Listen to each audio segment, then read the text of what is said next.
hablando acerca de los apóstoles de Jesús. Y vemos en todas estas semanas que los hemos estado analizando, nos hemos dado más que cuenta que cada uno de estos apóstoles son personas normales, ¿verdad? Como tú y como yo, que tuvieron grandes éxitos en su vida, pero también tuvieron grandes retos, que tuvieron diferentes situaciones difíciles en su vida, pero que también tuvieron situaciones muy impactantes a través de la vida de Jesús para con ellos. Hemos visto cómo estos hombres trascendieron, cómo eran hombres ordinarios como tú y como yo, los cuales fueron seleccionados por Cristo Jesús. ¿Para qué? Para llamarlos a hacer la diferencia en el mundo. Jesús los escogió como aquellos, como el vínculo, como el medio que él iba a usar para que el evangelio se esparciera por toda la tierra de una manera correcta. Era un llamado impresionante, era un llamado al liderazgo, era un llamado a exhortar, a comunicar, a levantar, ¿verdad? A enseñar a la gente, a la humanidad acerca de quién era Jesús y de quién es Jesús hoy en día. Ese era el llamado de los apóstoles. Y era gente común y corriente. Tenemos gente que dudaba, tenemos gente que era súper controladora, que quería tener los datos de todas las cosas. Teníamos gente que era bien prejuiciosa. Teníamos gente que era lo peor de lo peor de lo peor de lo peor de la sociedad, del cual hablamos la semana pasada, Mateo, ¿verdad? El recaudador de impuestos, ¿verdad? Tenemos toda esta gente y Jesús los selecciona a cada uno de ellos para hacer la gran diferencia. Hoy en día, después de tantos miles de años, hay edificios que se llaman como ellos, hay ríos que se llaman como ellos, hay hospitales que se llaman como ellos, ¿verdad? Y debido a estas cosas, muchas veces llegamos a pensar que estos apóstoles eran personas súper santas, súper perfectos, los mejores líderes y las mejores herramientas que Jesús pudo haber encontrado en la tierra en ese tiempo. Y la verdad es que no. Debido al tiempo que ha pasado y debido a que no hemos tenido contacto realmente con sus vidas a través de la escritura, decimos, bueno, realmente esta gente era gente normal. Ahora que lo estudiamos, ¿verdad? ¿Cuántos de ustedes tenían una idea diferente de los apóstoles antes de empezar esta serie? Que decían, no, estos cuates eran picudazos, ¿verdad? Y ahora que los vemos, dimos, oye, pues no juegues, era igual de juzgón que yo, ¿verdad? O era igual de genioso que yo, ¿verdad? O era igual de incrédulo, algún incrédulo aquí. Ay, no, es claro, especialmente cuando tienen problemas, ¿verdad? Nadie, ¿verdad? Allá en el otro lado, eso sea la mejor. ¿Verdad? Pero hoy que lo vemos, decimos, wow, sí es cierto, yo soy como estas personas, soy juzgón, soy prejuicioso, ¿verdad? Pero Dios escogió a esta gente y Dios hizo algo en sus vidas, por lo cual cambió. Y eso es súper impresionante y súper bueno, súper importante que lo entendamos. Ahora, quiero hablarte, todas estas personas tuvieron un tiempo, un parteaguas. Hubo algo que sucedió en sus vidas que hizo la diferencia entre antes de esta persona y después de esta persona, y ese fue Cristo Jesús, ¿verdad? Y ha habido, y tal vez tú hoy te encuentres en una situación donde lo que necesitas es tener un game changing, un momento drástico, un momento que sea un parteaguas en tu vida que haga la diferencia. Por eso hemos estado hablando de estos 12 apóstoles y la serie se llama 12 más, porque el más eres tú. Los apóstoles más tu vida, más mi vida, más la vida de cada uno de los que estamos aquí, podemos lograr cosas impresionantes. Podemos lograr aquello que Cristo nos ha llamado, que es transformar el mundo y dejarles saber que Cristo es la respuesta para todas las cosas. Así que qué honor que estés aquí y qué honor que puedes escuchar esta palabra. ¿Estás contento? ¿Estás emocionado de lo que Dios te va a hablar hoy? Hoy quiero hablarte de un nombre, se llamaba Stalinov Petrov. Él era un oficial, un militar del ejército ruso, el cual en 1983 evitó que se desatara la Tercera Guerra Mundial, en donde tú y yo, en donde tal vez la nación de los Estados Unidos hubiera sido bombardeada con misiles atómicos. 1983, Stalinov Petrov era un oficial del ejército soviético en un centro de advertencia temprana. Una mañana de septiembre de 1983, las computadoras del centro detectaron el lanzamiento de misiles estadounidenses. Petrov tomó la decisión de que se trataba de una falsa alarma y en una negligencia en el cumplimiento de su deber no lo reportó a sus superiores. Imagínense esto. ¿Cuántos de ustedes han pensado acerca de la Tercera Guerra Mundial? Y pensamos destrucción atómica, pensamos todos estos problemas que vendrían, ¿verdad? Tal vez nos moramos, muchos de nosotros, ¿verdad? Pero este hombre no reportó el problema a sus superiores. Esta acción, que se dio a conocer años después, posiblemente salvó al mundo de una guerra nuclear. nuclear. El protocolo para el ejército soviético habría sido tomar represalias con un ataque nuclear. En una entrevista con la BBC de Londres en el 2013, 30 años después del incidente, Petrov contó lo ocurrido en las primeras horas del 26 de septiembre de 1983. Los reportes que recibió en su computadora sugerían que varios misiles estadounidenses habían sido lanzados. Tenían todos los datos para sugerir que había un ataque con misiles en curso. Si hubiera enviado mi informe a la cadena de mando, está hablando Petrov, nadie habría dicho nada en contra, explicó el servicio, el militar ruso a la BBC. Todo lo que tenía que hacer, dice Petrov, era alcanzar el teléfono para llamar la línea directa a nuestros altos mandos, pero yo no pude moverme. Me sentí como si estuviera sentado en un sartén caliente. Yo no sé cómo tú te puedes sentar en un sartén caliente y no moverte, pero bueno, él no podía. ¿Verdad? Si yo me siento en un sartén caliente, créeme que me muevo, ¿verdad? Como chilicuil ahí en eso. El protocolo decía muy claramente que la decisión tenía que ser sobre la base de las lecturas de la computadora. Y esta decisión correspondía a él, el oficial de guardia. Petrov formaba parte de un equipo bien entrenado que servía a una de las bases de alerta temprana de la Unión Soviética. Él era el único oficial del equipo que había recibido una educación civil.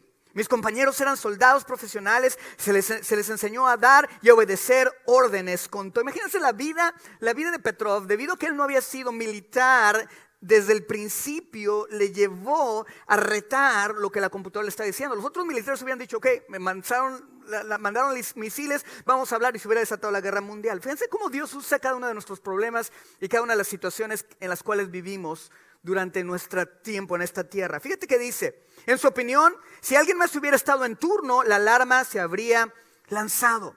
Aunque la naturaleza de la alerta parecía muy clara, Petrov tenía algunas dudas. No pude moverme, me sentí como si estuviera sentado en un sartén caliente, dijo Stalinov Petrov. Lo que le hacía sospechar fue lo fuerte y clara que era la alerta. Había 28, 29 niveles de seguridad. Después de que el objetivo era identificado, tenía que pasar por todos estos puntos de control. Yo estaba muy seguro de que esto no fuera posible bajo estas circunstancias, dijo en el 2013. En lugar de reportarlo a sus superiores, Petrov llamó al oficial de guardia en el cuartel general del ejército soviético y reportó una falla en el sistema. Si él se hubiera equivocado, la primera explosión nuclear hubiera ocurrido minutos después. Imagínense esto. ¿Ya están tensos? Imagínense lo que pasa y nosotros estamos dormidos en nuestra casa y mejor hoy no hago nada. Eso es lo que está pasando en el mundo, ¿verdad? 23 minutos más tarde, dice Petrov, me di cuenta de que no había pasado nada. Si hubiera habido un ataque real, entonces yo hubiera sabido, y fue un gran alivio, dijo a la BBC. En una investigación posterior concluyó que los satélites soviéticos habían identificado erróneamente la luz solar reflejándose en las nubes como los motores de misiles balísticos intercontinentales. ¡Wow! Petrov se mantuvo en silencio durante 10 años hasta que después del colapso de la Unión Soviética la historia se dio a conocer. Y él dice, pensé que era una vergüenza para el ejército soviético que nuestro sistema fallara de esta manera, dijo en la entrevista con la BBC. Petrov recibió varios premios internacionales y fue honrado en las Naciones Unidas, pero nunca se le consideró un héroe. Este era mi trabajo, nunca se consideró un héroe. Él decía, este era mi trabajo, dijo a la BBC. Él siempre se sorprendía cuando la gente le consideraba un héroe. Dijo su hijo Dmitry, agregando que su padre recibía cientos de cartas desde todos los rincones de Europa agradeciéndole por lo que había hecho. Categóricamente rechazaba ser el culpable de empezar la Tercera Guerra Mundial, dijo Petrov en el documental The Man Who Saved the World. En el 2014 se llama el documental, si lo quieren ver. Sentía como si estuviera siendo llevado a una ejecución, agregó sobre estos dramáticos momentos. Hablando de un parteaguas, una persona que, ¿cuántos de ustedes habían oído de Stalinov Petrov? 1, 2, 3, 4. ¡Wow! Yo nunca lo había oído. Pero qué impresionante que nadie lo conocía. O hasta la fecha hay mucha gente que no lo conoce. Hasta la fecha hay mucha gente que no conoce su historia. Y hoy los apóstoles de los que voy a hablar tienen la misma historia que Petrov. No de que pararon la Tercera Guerra Mundial, sino de que nadie los conocía. De hecho, hoy en día, si yo te preguntara, dame una lista de todos los apóstoles, tal vez me empezarías a decir algunos de los que ya hemos predicado, pero los demás ni te acuerdas, ni sabes quiénes son, ni mucho menos qué hicieron. Estos apóstoles, algunos de ellos solamente son mencionados en los evangelios cuando se hace la lista de los apóstoles y nada más. No sabemos nada de sus vidas, sabemos muy poco de sus vidas y por lo tanto decimos o pensamos que fueron olvidados o que su vida no tuvo relevancia en el mundo. Y muchas veces tú y yo nos sentimos de la misma manera en la vida. Pensamos que los puestos de liderazgo, que las decisiones estratégicas tienen que ser tomadas por alguien más, pero no nosotros mismos, porque somos muy poca cosa, porque somos muy pequeños, porque tal vez nos servimos, porque tal vez pasamos desapercibidos y algunos de nosotros nos sentimos cómodos en esa situación. Hay algunas personas que les gusta trabajar más tras bambalinas. Ellos dicen, no, a mí yo sirvo aquí, yo hago esto, pero a mí no me pongan a hablar en público, a mí no me pongan a hacer esto donde yo tenga que ser el que dirija y el que haga esto. Hay mucha gente que se siente cómoda de esa forma, ¿verdad? Y debido a esto piensan que su vida nunca va a ser o nunca va a dejar un legado o va a causar que trascienda en otros ámbitos. Decimos, yo hago las cosas pequeñas, yo hago esto, pero tenemos que entender que Dios, aunque tú pases desapercibido delante de los ojos de los hombres, tú nunca pasarás desapercibido para los ojos de Dios. Y de eso es lo que trata Petrov, Stalinov. Este hombre era un hombre que tal vez ninguno de nosotros hemos oído ni habíamos leído acerca de él, pero lo que hizo trascendió de tal forma que garantizó una paz mundial en una tierra donde pudo haber sido deshecha debido a una catástrofe nuclear.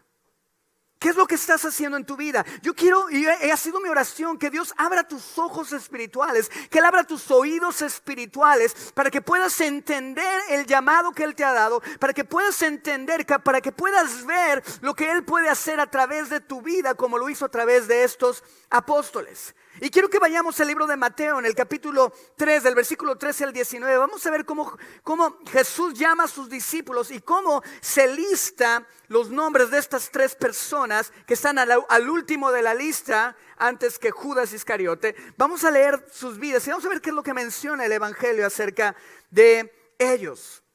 Subió Jesús en el versículo 13 a una montaña y llamó a los que quiso, los cuales se reunieron con él.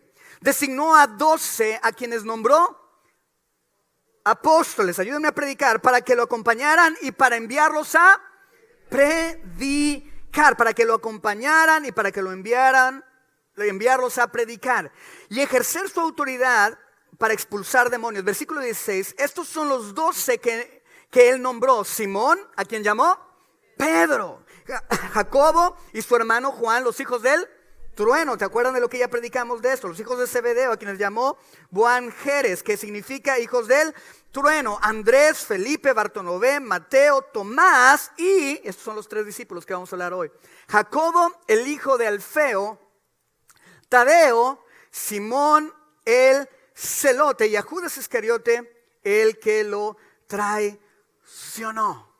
Esto es todo lo que sabemos de estas personas. De hecho, nada más hay una de las personas aquí que vamos a ver al final que tiene una línea en toda la Biblia. Vamos a ver qué hicieron estas personas. Simón el celote, aunque no sabemos mucho, debido a esta lista que nos da el Evangelio de Mateo, nos da algunos apodos, ¿verdad? Dice Simón el celote. Vamos a empezar con esta persona. ¿Quién era Simón el celote? Tiene una Z al principio, no nada más es Simón el elote, ¿ok? Es Simón el celote. ¿Y sí suena a qué? Celoso, ¿verdad? Y sí tiene que ver con su celo, pero vamos a analizar esto. Esto es una de las veces donde Simón es mencionado y no hay documentos que permitan saber qué fue lo que hizo o qué fue lo que dijo Simón. No podemos ver palabras registradas en el Evangelio acerca de lo que dijo Simón el celote, ni podemos ver hechos que hizo Simón el celote. No sabemos de qué familia venía. Todo lo que sabemos es que fue parte de un partido político en los tiempos de Jesús, los celotes, lo cual significa pasión, que eran apasionados, eran celosos, dedicados a su religión. Ahora, quiero que que veamos, acuérdense que el contexto histórico cambia todas las cosas. Para que tú y yo entendamos los principios que la Biblia nos enseña, tenemos que entender el contexto histórico, político, social, de dónde se están desenredando, dónde están sucediendo estas cosas. Entonces vamos a echarnos un clavado a la vida política de los días de Jesús. ¿Están conmigo? Para entender por qué le decían Simón el celote y por qué tiene tanta importancia saber de dónde había salido, de dónde había venido, así como Petrov, que era un civil que después fue entrenado militarmente, lo cual le llevó a desobedecer una ley. Así de la misma forma, ¿qué fue lo que vivió Simón, verdad, el celote? Cuando él fue llamado antes de su vida, para que cuando fuera llamado por Jesús hiciera una diferencia. Durante el tiempo de Jesús existieron 4 grupos políticos, ¿verdad? Haz de cuenta, el PRI, el PAN, el PRD y el Verde. Es que sí, ya tengo 14 años que me fui de México, entonces ya no me acuerdo, ya no sé cuáles son ahorita, ¿verdad? El republicano y los republicanos y los demócratas. Había 4 partidos políticos y todo esto lo debemos de entender, que está bajo el contexto que el pueblo de Israel, la nación israelita, está bajo el dominio romano. ¿Están conmigo? Imagínense los soldados romanos con sus espadas, con sus cascos, con su armadura, ¿verdad? Vemos estos sistemas políticos, la gente en Israel. Imagínense la película de Jesús, imagínense todo esto. El primer grupo político eran los fariseos. Los fariseos era el grupo que pensaba que la nación de Israel estaría mejor si solo se basara y se rigiera a través de la religión. ¿Estás conmigo? Ellos lo que buscaban es que la gente conociera de Dios, que siguiera la ley, que siguieran los mandamientos, que siguiera el llamado que Dios les había dado, ¿verdad? Desde Abraham, desde Moisés, ¿verdad? Que los sacaron de Egipto, que los permitieron ser una nación. Dice, la clave es para que nuestra nación sea exitosa, tenemos que vivir conforme a lo que Dios dijo. ¿Esto es correcto? Claro que es correcto. Ahora, los saduceos. Los saduceos era otro grupo político que pensaba que la nación estaría mejor si solamente se mejoraran las prácticas morales. Ok, sí, la religión es importante, pero tenemos que manejar nuestra moralidad. ¿Cuántas veces venimos a la iglesia y confundimos el llamado que Dios tiene con nosotros, verdad? Con la moralidad. Claro que Dios es un Dios que nos da reglas morales, pero la moral no es suficiente para describir lo que Dios nos ha llamado a hacer. ¿Están conmigo? ¿Están conmigo? Ahora, los esenios era el tercer grupo. Los esenios pensaban que la nación de Israel estaría mejor si ésta se distanciara totalmente del mundo. Eran separatistas, a los que les gustan los Jedi, ¿verdad? Los Star Wars, el regreso de los Jedi, los separatistas se separaban, ¿verdad? Ellos decían, ¿sabes qué? Vamos a estar mejores, vamos a aislarnos y se van a vivir al desierto, ¿verdad? Y ahí es donde escriben los rollos del Mar Muerto, ¿verdad? La comunidad del Qumran, ¿verdad? Donde viven todos esos rollos del Mar Muerto que se encontraron, ¿verdad? Vienen de estas personas, los esenios, ¿verdad? Eran los separatistas, vivían en el desierto y escribieron estos libros del Mar Muerto. Y por último tenemos a los celotes. Di conmigo, celotes, ¿verdad? ¿No se les antojan unos esquites? ¿Verdad? Con limón y salsa y cremita y así. Ay, pero de maíz blanco, no amarillo. Blanco, ¿ok? Bueno, los celotes creían que la única solución para la nación de Israel era hacer una revolución. Eran militares, eran guerrillas que se querían levantar en contra de los imperios. Cualquier cosa que atacara a su nación, ellos se volteaban en contra de ellos. Los celotes odiaban, di conmigo, odiaban.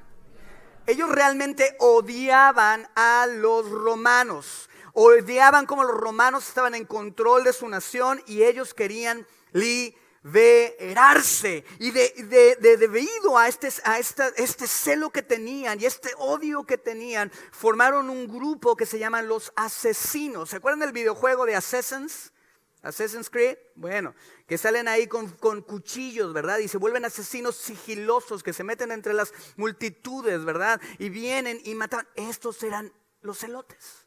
Los celotes siempre traían armas, cuchillos, navajas y se metían entre la multitud. Y cuando veían a un soldado romano y estaba el ambiente y se estaban distraídos, llegaban por atrás, los mataban y se iban entre la multitud y nadie los podía ver. Estos eran los celotes, eran sigilosos, eran personas que mataban. De hecho, si tú no tenías el mismo odio, podías ser judío, podías ser israelita, y si tú no tenías el mismo odio por los romanos como ellos lo tenían, o como ellos lo tenían, ellos podían matarte, venían y te mataban. Decían, ¿cómo es que tú, siendo un israelita, no odias a los romanos? Y vuelas, se los echaban. Caput, chitón, se finí. Se los echaban. Imagínense lo que le hacían a los recaudadores de impuestos. Mateo, que estudiamos la semana pasada. Lo odiaban. ¿Cómo tú le estás ayudando al imperio romano a extorsionar, a perseguir, a golpear, a sobornar al pueblo de Israel? ¿Cómo está haciendo? Estos eran los esenios. Simón era parte de ese grupo político. ¿Qué? Jesús llamó a Simón a ser uno de los apóstoles. Es que necesitaba que alguien se surtiera a alguien, ¿verdad? Él necesitaba que algo le hiciera, ¿no? Necesitaban a quien echarle la culpa, entonces llamaron a Simón. Ahorita vamos a ver qué es lo que pasa en la vida de Simón. Esto es, ahora vean esto, traían consigo navaja los romanos, todo esto el imperio y los recaudadores puestos. Ahora, todos los testigos oculares, ¿verdad?, que fueron entrevistados por los escritores de los evangelios, todos mencionaban que Simón era un celote. Qué interesante, ¿no? Hablando de poner etiquetas y de meter a personas en cajas. Es por esto que todos los testigos oculares que escriben las escrituras mencionaban esto acerca de Simón. No podían creer que Jesús pudiera haber escogido a alguien tan radical como él para ser su discípulo y mucho menos para ser su apóstol. Y especialmente no podía creer que Jesús había puesto a un recolector de impuestos en el mismo cuarto que Simón. Eso era valentía de Jesús. Júntense a ver qué pasaba, ¿verdad? Pero algo sucedió en la vida de Simón. Es impresionante saber cómo Simón no traicionó a Jesús en el ministerio, cuando empezó a caminar con él. Es impresionante darte cuenta que Simón, siendo como era, tan agresivo, tan pasional, tan celoso, un asesino entrenado, sigiloso, ¿verdad?, hecho de esta forma para cometer sus crímenes, cómo él nunca traicionó a Jesús durante su ministerio y que le ganara Judas. ¿Por qué no lo traicionó Simón? Cuando Jesús sana al hijo del centurión romano. ¿Lo están viendo? Simón debe haber dicho, ¿qué? ¿Estás sanando al hijo de nuestro enemigo? Eso es lo que un celote hubiera pensado. ¿Y qué hubiera hecho? Hubiera matado al hijo, al centurión romano, y hubiera matado ¿a quién? A Jesús. ¿Pero qué pasó? ¿Por qué no lo hizo? No fue Simón el que dijo, vamos a pedir que caiga fuego del cielo para que se vayan todos tus opositores, Jesús, como lo hicieron Jacobo y Juan, los hijos del trueno, ¿verdad? En Lucas 9:54, vamos a pedir que caiga fuego, Jesús. ¿Quieres que pida que caiga? Imagínense Jacobo y Juan. ¿Quieres que pidamos fuego, Señor, para que se mueran estos incrédulos? ¿Verdad? Y muchas veces nosotros somos así, ¿verdad? Señor, ya te lo envío, ¿no? Ay, ¿no? Cuando oras por el Señor, ya llévatelo, ya llévatelo. Así, cuando te cae gordo, ¿no? Pero no fue Simón el que se ofreció para pedir fuego. No fue Simón el que cortó la oreja del soldado romano cuando fueron a arrestar a Jesús en el jardín de Getsemaní. Fue Pedro. ¿Por qué Simón? ¿Qué fue lo que entendió Simón? ¿Qué fue lo que pasó después de haber tenido este trasfondo? Después de haber vivido durante este periodo en la vida con Jesús, caminando con Jesús, oyendo a Jesús, comiendo con Jesús, durmiendo con Jesús. ¿Qué fue lo que entendió? ¿Qué verdad le reveló Jesús a Simón que le llevó a detener su mano de cometer todos estos crímenes, para los cuales él fue entrenado? ¿Qué fue lo que sucedió? La realidad es que Simón el celote nunca hizo ninguna de estas cosas, aun cuando se esperaba que las hiciera debido a su trasfondo. Algo había sucedido. Ahora entiendan algo. Simón no perdió su celo.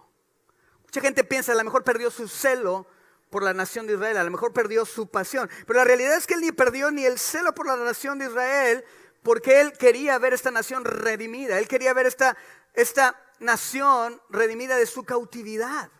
Él no perdió eso. Él quería ver a Israel libre, pero me imagino que lo que entendió fue que Israel estaba cautiva de una forma muy diferente y mucho más dañina que estar cautivo natural o materialmente. él se dio cuenta de que la nación de Israel estaba cautiva en incredulidad. Y muchas veces lo que nos lleva a hacer ese clic, a que venga un parteaguas en nuestras vidas, es que cambiemos nuestra perspectiva de cómo vemos las cosas. Él no cambió su pasión.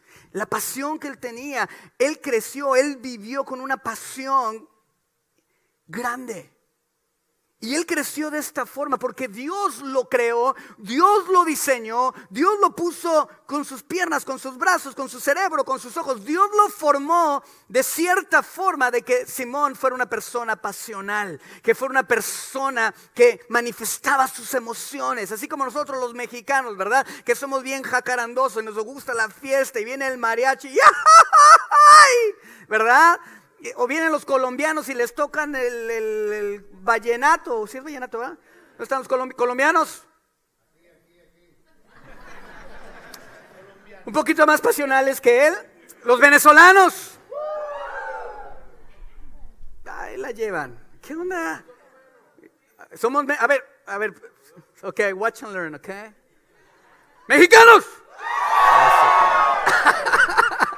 ¡Venezolanos! ¡Colombianos!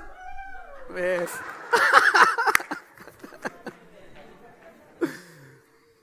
Dios lo creó de esta forma, pasional.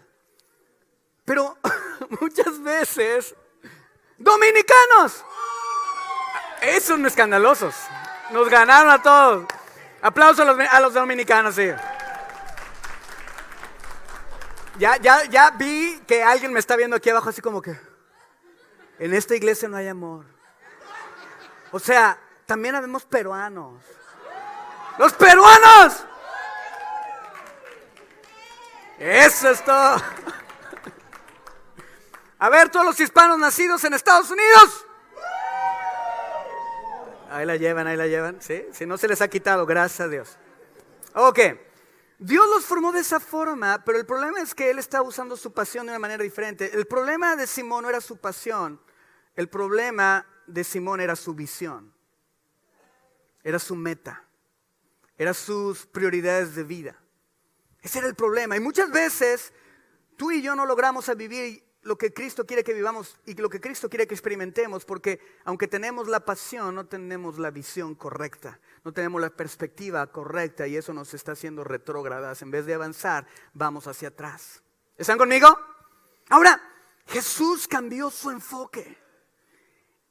No perdió su celo por ver la nación de Israel redimida de su cautividad. Me imagino que entendió que Israel estaba cautiva por algo mucho más grande que el imperio romano, el imperio del pecado. Y entendió que era de del cual debería de ser librada. Jesús cambió el enfoque de Simón, y en el proceso Simón entendió que la pasión podía vivir con la paciencia. ¿Qué fue lo que entendió Simón? Que su pasión podía vivir con la paciencia. Este problema lo tiene gente que es pasional.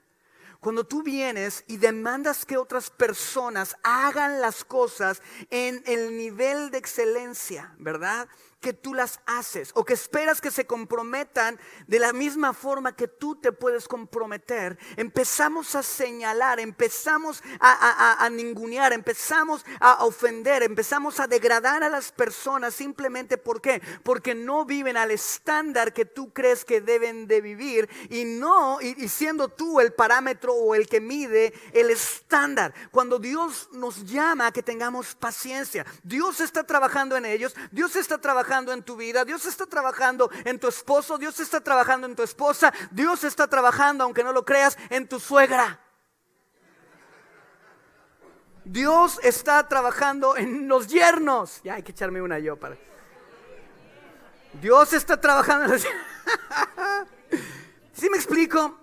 Pero muchas veces nos encontramos demandando cosas y poniendo personas en cajas o etiquetando personas. Esta persona no es súper infiel, esta no sirve para nada. Y las haces a un lado. Tal vez tienes un vecino que lo que necesita no es ver tu pasión, sino ver tu paciencia. Tal vez hay un vecino que a lo mejor no comparte las mismas posturas en el matrimonio. A lo mejor ellos son liberales y piensan que el matrimonio debe ser como ellos quieren, que piensan, que desean, ¿verdad? Y tú dices, no, es que el matrimonio tiene que ser como dice la Biblia. Sí, y yo no te estoy diciendo que dejes de pensar como lo que Dios nos llama, porque nosotros somos llamados a vivir conforme a la palabra de Dios. Pero Dios nos enseña que tenemos que tener paciencia para alcanzar a esas personas que tal vez son diferentes o que no se ven o que no trabajan o obran o piensan igual que tú y que yo. Dios quiere eso. Simón detuvo su mano de matar a Jesús y al centurión y al hijo del centurión.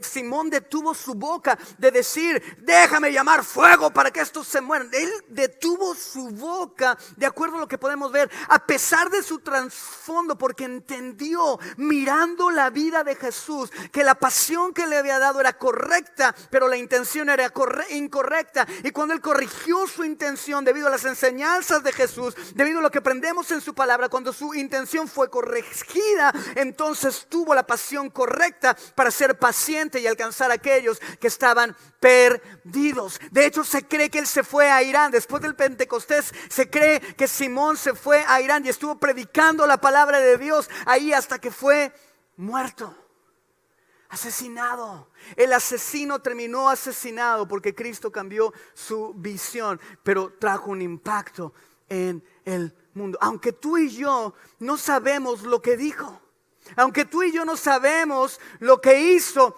sabemos una cosa. Sabemos que Simón, el celote, va a estar sentado en un trono en el cielo, al lado de los otros 12 apóstoles, y vamos a saber que su nombre, porque ya lo dice en la Biblia, su nombre va a ser escrito en los fundamentos, en los cimientos de la Nueva Jerusalén. Es lo que podemos entender. Esta es la primera enseñanza que podemos ver de Simón.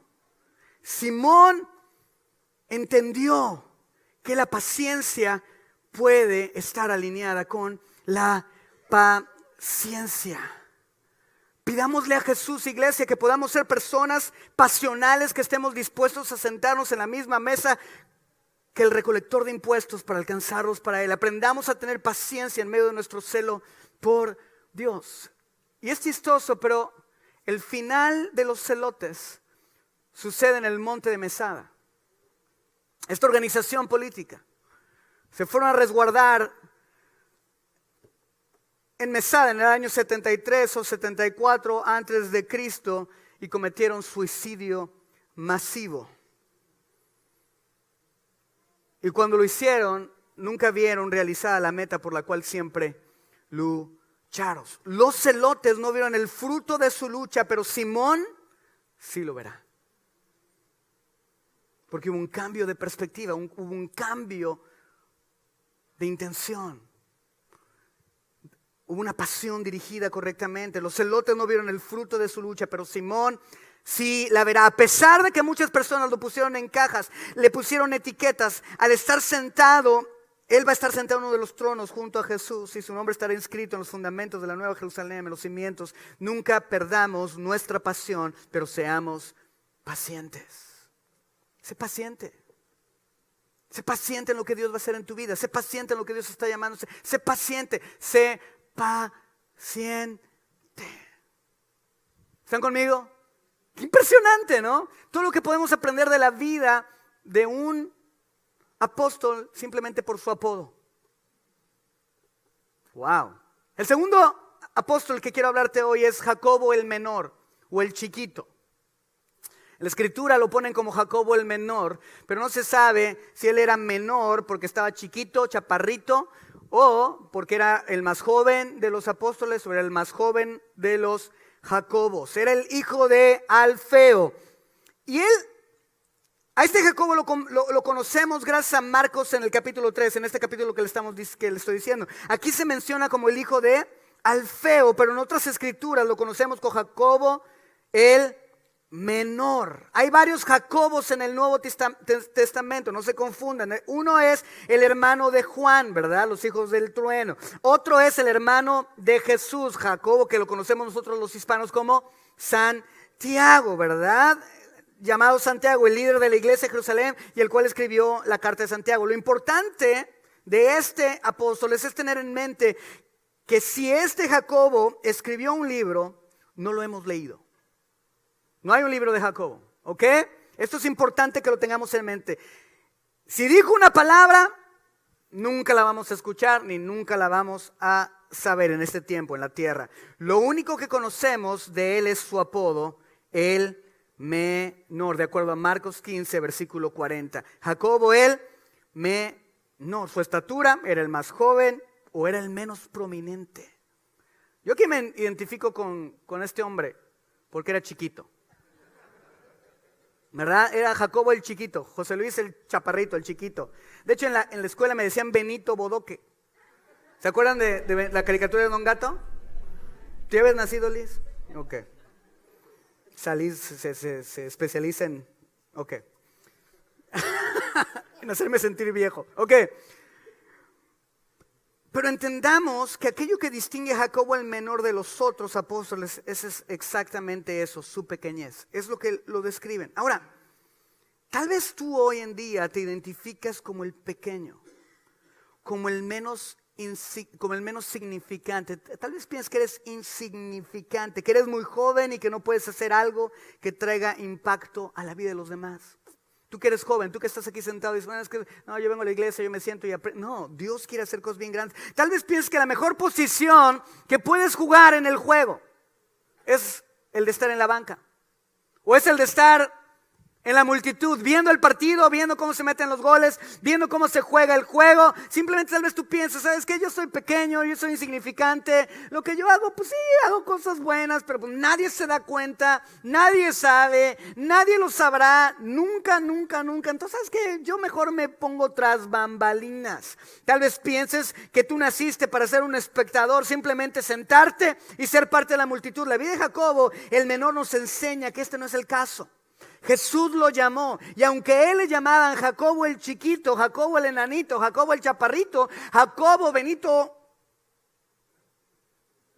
¿verdad? La realidad es que Jacobo no es recordado por algo que hizo o por algo que dijo, es recordado por que fue visto. No fue recordado por lo que hizo ni por lo que dijo, sino porque fue visto. Alguien lo vio. Tú y yo estamos sentados en esta mañana, en este lugar, porque Cristo nos vio. Estar afuera de la escena no significa estar afuera de la mente de Dios. Eso es bien importante que lo entendamos tú y yo. Estar fuera de la escena no significa que Dios no te tiene en mente o que Dios no te está viendo. Tal vez los escritores de los evangelios, ellos decían, ¿sabes qué? No vamos. Dios decidió no inspirar a los escritores del evangelio a escribir qué fue lo que dijo o qué fue lo que hizo esta persona. Él no los motivó, pero no significa que no estaban en la mente de Jesús. ¿Me estás siguiendo? Dios constantemente te está viendo. Dios constantemente te tiene en su corazón. Dios constantemente te tiene en su mira, porque Él está haciendo algo. Él estaría ahí no por su estatura o su poder o por lo que escribió o dijo, sino por la persona con la que estableció una relación. ¿Quedó claro? Jacobo el menor no está en la Biblia, no fue escogido como un discípulo o fue llamado, nombrado un apóstol por lo que dijo o por lo que hizo, sino por quién, por la persona con la cual estuvo. La gran diferencia que puede pasar en nuestras vidas es que tú y yo nos aferremos a la presencia de Dios, nos aferremos a la persona de Jesús y digamos, Señor, a donde tú vayas yo voy a ir. No importa lo que la circunstancia diga, no importa lo que el problema diga, no importa lo que la enfermedad diga. Tu palabra dice que tú estarás conmigo todos los días de mi vida y yo te voy a seguir. No importa lo que me suceda, no importa lo que quiera. Señor, yo decido seguirte, yo decido escucharte, yo decido leerte, yo decido, Señor, estar contigo. Simón el menor fue lo que hizo. No es recordado porque él escribió o hizo algo. Es recordado porque él decidió caminar con Jesús. Cuando Jesús le dijo, vayan y prediquen el evangelio. Jacobo el pequeño fue. Cuando Jesús le lavó los pies a sus apóstoles, se los lavó a él. Él fue limpiado por él. ¿Por qué? Porque él decidió estar con Jesús. El gran problema que tenemos como cristianos es que muchas veces nos apartamos de Jesús. Nos llamamos cristianos, hablamos como cristianos, caminamos como cristianos, cantamos como cristianos, pero nunca estamos con Cristo. Simplemente somos buenos imitadores, somos buenos actores. Y Cristo desea y necesita que tú y yo pasemos tiempo en su presencia. Jacobo el menor hizo la diferencia en el mundo al lado de Jesús. No por sí solo. No por sí solo. Tal vez tú dices, pero es que yo no sé hacer nada que haga así estruendos y que me vea la gente. Ninguno de ellos.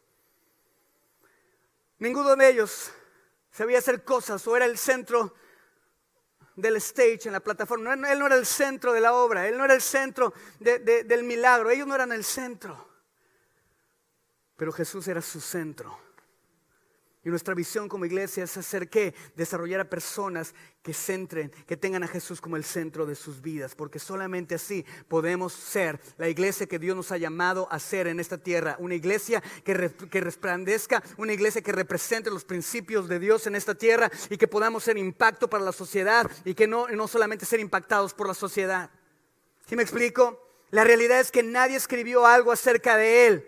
Su vida no fue el centro de un gran milagro, pero él creyó, obedeció y confió a Jesús. Eso trajo un gran parteaguas en su vida. Tal vez tú estás esperando ese momento, esa circunstancia que traiga un parteaguas en tu vida, que digas, Señor, ya siento que viene. ¿Cuántos han estado ahí que dices, siento que algo va a pasar en mi vida? Siento que viene, no sé qué es, pero siento que algo va a pasar, algo que va a partir mi vida en antes y después de este momento. He platicado con personas, ¿verdad? Durante la semana y dicen, es que yo no sé qué es lo que está pasando, es que viene una cosa, viene otra y ya siento que viene y de repente se cae. Tal vez lo que estás necesitando, y estoy seguro que lo que estás necesitando es pasar más tiempo con Él.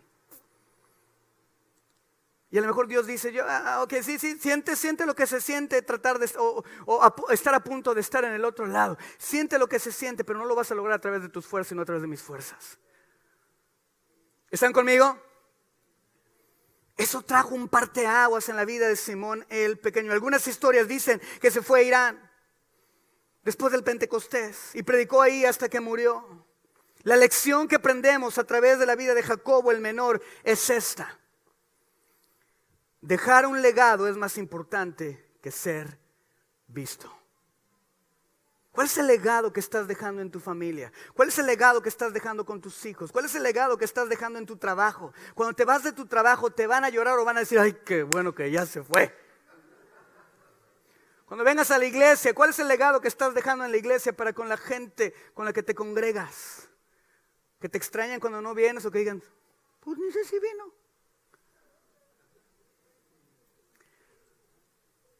Pero aunque no seas visto, Cristo te ve. Cristo te ve. Cristo te ve. Judas, no el Iscariote. Tenemos las lecciones. La primera lección es que pasión puede convivir con la paciencia. El segundo, dejar un legado es más importante que ser visto. El tercer apóstol, Judas, no el Iscariote. Imagínate, pobre cuate. ¿Cómo te llamas? Judas, pero yo no lo hice. ¿Cómo te llamas? Judas, sí, pero yo no fui el que lo vendió, no, véanme, escúlquenle. Pobre cuate, yo creo que por eso tenía 3 nombres, hijo. ¿Verdad? Judas, no el Iscariote. Y así se pone en la Biblia, los escritores de la Biblia así como dicen, y Judas, no el Iscariote, porque ya la gente yo creo que está, tú eres Judas, hijo. ¿Verdad? Dice, no el Iscariote. Judas también se llamaba Tadeo, o también se llamaba Ledeo. Algunos historiadores, algunas personas le han llamado el trinomio, porque tiene 3 nombres. En Marcos es mencionado como Tadeo, que en el arameo significa hombre de pecho robusto, así como yo. ¿Están riendo de mí o conmigo? Y ella ve así como, mira vieja. Los norteños, ¿no? ¿Cuántos norteños hay aquí? Era. ¿Verdad? Aquí los norteños, para los que son extranjeros, los norteños son los del norte. Venimos bien inteligentes hoy. Ok. Los norteños son los del norte. Los norteños generalmente son gente alta, gente corpulenta. Ya se dan cuenta que yo no nací en el norte, ¿verdad? Yo no sé qué pasó porque mi mamá es del norte. Le dije, jefa, ¿qué onda? Así estoy, hasta mi mamá dice 8, no dice 8, dice 8. Pásame la silla. Ah, no, eso no dicen ustedes, ¿verdad? Y arriba el norte dicen, no, que ven el mapa, ¿verdad? Y en el norte dicen que ahí es donde están los hombres, ¿verdad? Entonces, haz cuenta que este Tadeo era el hombre de pecho, robusto. A ver, todos los norteños salen, ahí se salió del... Tú y yo, brother, tú y yo somos simonitos. Y le hizo, no, somos simones. Es verdad que son chiquitos. Ok, se distraigan pues, estamos hablando cosas serias. Tadeo, el hombre del pecho robusto, pero en otros lados es mencionado como Judas, no el Iscariote. Yo no lo hice, que me esculquen, ¿verdad? Pero el nombre, aunque todo el mundo rechaza el nombre Judas, el significado hebreo del nombre Judas es alabanzas sean a Dios. Fíjense esto qué interesante, debido a lo que una persona hizo, cambió el contexto y la denotación de lo que significa un nombre que fue hecho para darle alabanza a Dios. ¿Qué es lo que estás haciendo que está cambiando el significado de la persona que eres? ¿Cuántos cuando están poniéndole nombre a sus hijos? ¿Cómo le ponemos a la niña? Vamos a ponerle Carmelita. No, así se llamaba tal, ¿verdad? O vamos a ponerle Juan. Ay, así se llamaba mi exnovio. No, Juan no, ¿verdad? Los nombres nos traen recuerdos medio gachos a veces, ¿verdad, hijo? Sí, y hay otros bonitos. Ahora, el nombre Leveo en el arameo significa el hombre de corazón tierno o corazón de niño. ¿Cuántos sabemos aquí de esos? ¿No más yo? 2. Pero son de hombres. ¿Leveos? A ver, eso, hijo. Y los demás no quieren, dicen, pues no les veo. Ay, sí le veo. Ok.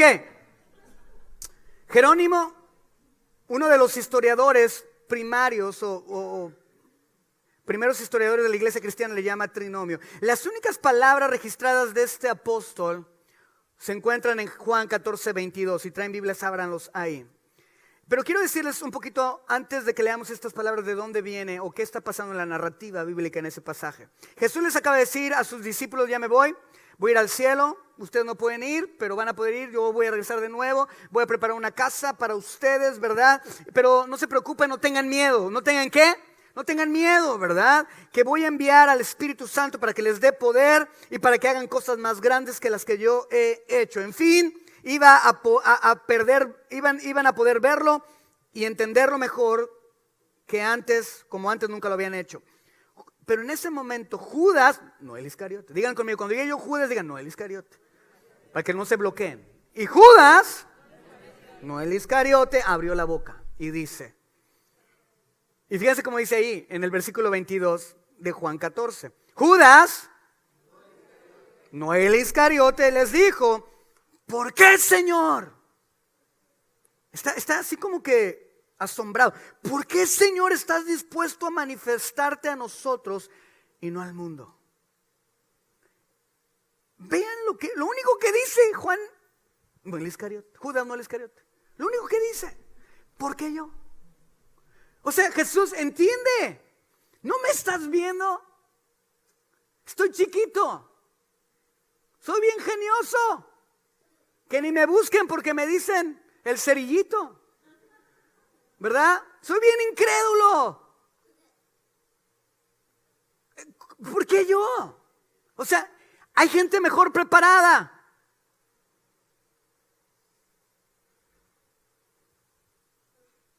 Llama a este líder. Él tiene tantas maestrías, él tiene tantos doctorados, él tiene tanto, él tiene esto y mira, él tiene aquello. ¿Por qué yo? Realmente Judas, no el Iscariote, está diciendo, ¿por qué? No, ¿por qué Tadeo, el hombre de pecho robusto, dice, ¿por qué yo? El hombre el corazón del niño. Dice, ¿por qué? ¿Por qué yo? Hay personas más capacitadas, más ricas, más inteligentes. ¿Por qué yo? Realmente lo que estaba pasando con Judas era que estaba sintiendo la carga del llamado. Y tal vez tú te sientes, estás aquí sentado y dices, wow, es que mi vida ha sido buena. Pero ¿por qué yo? Que lo haga José Luis, él fue a estudiar en el seminario. Que lo haga Chris Freeland, mira, él habla re bonito inglés. Fue un chiste y se ríen. Lo voy a borrar de mi catálogo. ¿Por qué? ¿Por qué yo? ¿Por qué yo? Y la respuesta tú la puedes leer en los siguientes versículos, no la voy a leer yo. Pero en resumidas cuentas lo que Jesús les dice, porque tú estás dispuesto, porque tú dijiste sí. Y a lo mejor tú estás pensando, pero yo ni sabía en qué me estaba metiendo. Tampoco Abraham. Deja tu tierra y tu parentela y ve la tierra que yo te voy a dar. ¿Pero dónde? Tú nada más salte. Que Dios viniera hoy y te dijera, salte de tu casa, de tu tierra, de tu parentela y vete a la tierra que yo te voy a dar. Y tú, ¿para dónde? Y que Dios te dijera, nada más salte. Cuando tú le diste tu vida a Cristo, cuando tú le entregaste, cuando yo le entregué mi corazón a Cristo, tal vez nosotros no sabíamos en lo que nos estábamos metiendo, pero que tú no supieras no significa que Dios no sabía lo que iba a hacer contigo. Porque Dios ya vio el producto final, el producto terminado de lo que tú vas a hacer y lo que tú vas a lograr. Y aunque piensas que eres pequeño, aunque piensas que eres chiquito, aunque piensas que no sirves, aunque piensas que tienes que estar tras bambalinas, que lo que tú puedes traer a la mesa es insignificante, aunque tú pienses que tal vez lo que tú puedas hablar o lo que tú puedas decir no sirve para nada, Dios te dice, tú vas a caminar conmigo, tú vas a dejar un legado en esta tierra, no por lo que dijiste, no por lo que hiciste, sino por con quién caminaste, a quién le creíste, a quién obedeciste y en quién confiaste. Yo creo que aquí vemos muchos Tadeos, habemos muchos Simones, habemos muchos Jacobos que nos sentimos pasionales. Yo sé que vemos muchos y que tal vez te piensas que nadie te toma en cuenta, que nadie te ha visto, que nadie te ha puesto, que no te ha dado la oportunidad. Tal vez lo veas, tal vez nosotros no sabemos qué pasó con la vida de estas personas, pero un día lo sabremos. Cuando yo llegue al cielo le voy a decir a Simón, a ver, cuéntame hijo, ¿por qué no te echaste a Jesús? A Jacobo. Cuando sanó al centurión, al hijo del centurión romano, ¿por qué no te enojaste, hijo? ¿A poco no les antoja preguntarle? ¿No? O cuando llegues con este Simón, oye, ¿qué onda es esta chica? A ver, ¿quién está más alto? ¿Por qué yo? Debido a que todos ustedes dijeron que sí, muchas personas llegarán a saber quién soy yo y a través de mi poder y para gloria de mi nombre. Eso fue lo que Jesús les dijo, porque dijiste que sí. Lo que aprendemos a través de la vida de Judas Tadeo Ledeo es: el legado es más importante que los recuerdos. La pasión puede vivir con la paciencia. Dejar un legado es más importante que ser visto, y el legado es más importante que los recuerdos. Ninguna de estas personas es recordada, pero todas son recordadas y serán celebradas. Se sentarán en un trono porque decidieron seguir a la persona correcta. ¿A quién estás siguiendo tú hoy? ¿Qué es lo que te está haciendo sentirte chiquito? ¿Qué es lo que te apasiona, pero tal vez no tengas el coraje para hacerlo? Cuando Jesús está hablando con ellos en el monte antes de partir, les dice, ¿saben qué? No tengan miedo. Yo me voy a ir y les voy a preparar un lugar. Pero antes de que me los lleve, quiero que hagan una obra.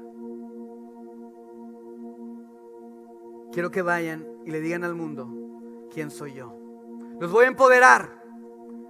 En la historia de los apóstoles, ahora que he estado estudiando de ellos, puedes ver un parteaguas impresionante en lo que hicieron los apóstoles antes de que Jesús partiera y después de que Jesús partió. Ves a hombres que eran pasionales, enojones, que dudaban, que se veían poco.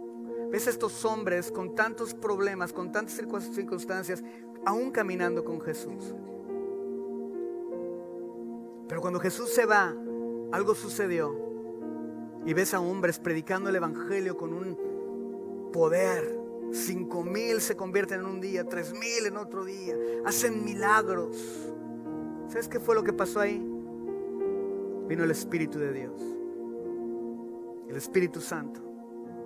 Y Jesús les dijo: no tengan miedo, porque yo les voy a enviar al Espíritu Santo, el Consolador, el cual va a convencer al mundo de pecado, de justicia y de juicio. De pecado por cuanto no creyeron en mí, de justicia por cuanto el príncipe de este mundo ya ha sido juzgado, y de juicio por cuanto voy al Padre.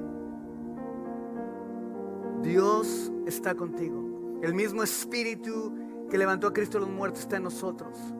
Escúchame bien. Aunque te veas pequeño, Dios ya te vio grande. Y Él terminará la obra que empezó contigo. Dale un aplauso a Jesús bien fuerte.